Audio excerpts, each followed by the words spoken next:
नमस्कार, स्वागत है आपका स्टार न्यूज प्लस पर। आपके साथ में प्रीता चौहान। आइए अब हम आपको दिखाते हैं आज की बड़ी खबरें।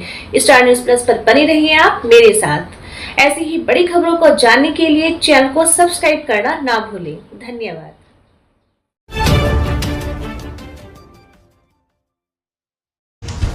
दिल्ली में मुस्लिम संगठनों की बड़ी बैठक। जमीयत उलेमाए हिंद की अगुवाई में वक्फ संशोधन कानून पर हुई चर्चा। मौलाना महमूद मदनी ने की बैठक की अगुवाई।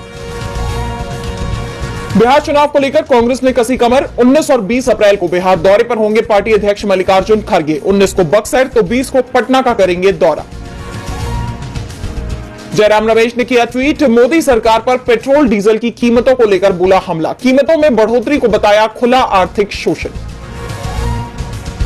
कपिल सिब्बल का बयान। नेशनल हेराल्ड के बहाने कांग्रेस की संपत्तियां कब्जाना चाहती है बीजेपी। कहा देश में नहीं बचा है rule of law.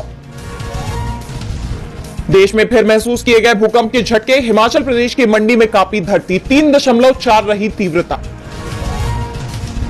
AIMIM chief Asaduddin Owaisi का ऐलान। वक्फ कानून के खिलाफ हैदराबाद में all India Muslim personal law board की होगी जनसभा। 19 अप्रैल की तय की गई है तारीख।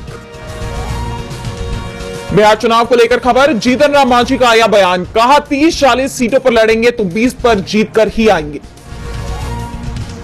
वक्फ कानून के विरोध में मुर्शिदाबाद, नॉर्थ 24 परगना, हुगली और मालदा में प्रदर्शन। अब तक 3 लोगों की गई जान, वहीं 15 पुलिसकर्मी हुए घायल। हिंसाग्रस्त इलाकों में इंटरनेट पर लगा है बैन। राहुल की जातिगत जनगणना की मुहिम को कर्नाटक में मिला बल। जातिगत जनगणना आयोग ने ओबीसी के लिए आरक्षण को 32% से 51% करने की सिफारिश। सिफारिश लागू होने पर 85% तक पहुंच जाएगा राज्य में कुल आरक्षण का आंकड़ा। बिहार की राजधानी पटना में शुरू होगी मेट्रो। मलाही पकड़ी से पाटलिपुत्र बस टर्मिनल तक चलेगी राज्य की पहली मेट्रो। 15 अगस्त को पीएम मोदी दिखाएंगे हरी झंडी। बांग्लादेश में मोहम्मद यूनुस का प्लान आया सामने। पहले गिरफ्तारी, फिर आर्मी चीफ को मिलेगी कठोर सजा। पूर्व पीएम शेख हसीना के करीबी माने जाते हैं जनरल वकार उज जमान। अमेरिका के विशेष दूत ने दिया रूस यूरोप में बंटवारे का प्लान। कीव में भारतीय दवा कंपनी का गोदाम मिसाइल अटैक में तबाह। यूक्रेन ने रूस पर लगाया आरोप।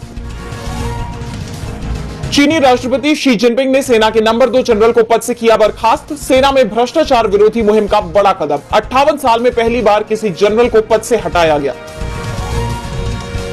डोनाल्ड ट्रंप ने ईरान को फिर दी धमकी। अमेरिकी राष्ट्रपति बोले न्यूक्लियर प्रोग्राम नहीं छोड़ा तो भुगतना पड़ेगा खामियाजा। ओमान में हुई दोनों देशों की अहम बैठक। पाकिस्तान का दमन जारी, लेकिन हम झुकेंगे नहीं। आजादी की मांग को लेकर आज बलूचिस्तान में सड़कों पर उतरेंगे हजारों लोग। बीवाईसी नेताओं की गिरफ्तारी और मानवाधिकार उल्लंघन का करेंगे विरोध। यूबीएस रिपोर्ट में दावा। सेमीकंडक्टर उद्योग का राजस्व 2030 तक बढ़कर होगा $108 अरब। ऑटो पार्ट्स का उत्पादन भी बढ़ेगा। कार्नेगी ग्लोबल टेक समिट के विशेषज्ञों ने भारत को दी सलाह। कहा टैरिफ पर 90 दिनों की रोक एक अवसर। यूएस के साथ एफटीए पर विचार करे भारत।